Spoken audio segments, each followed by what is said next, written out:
সারাদিন শুধু সতীদের নিয়ে খেলাধুলা করলে হবে? চান করতে হবে না, খেতে হবে না? চলো তোমাকে আমি চান করে দেবো। না মা, একটি কথা, চান করার আগে একটি কথা বলতে চাই। না, চান করার পর তারপর কথা বলবে।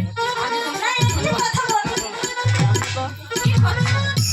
আচ্ছা আমি চান শানুবান্দার ঘাট কাকে বলে আমি নিজে কখনো চোখে দেখিনি। সে ছোটবেলা থেকে শুনে এসেছি শানুবান্দার ঘাট, শানুবান্দার ঘাট, শানুবান্দার ঘাট। কিন্তু আমি তাই বলছি কি শানুবান্দার ঘাটটা কাকে বলে আমি সে নিজের চোখে ঘাটটা দেখতে যেতে চাই আর চান করতে চাই। আমাকে যেতে দাও না মা। বেহুলা, এত বড় দুঃসাহস কি করে হলো তোমার? আমি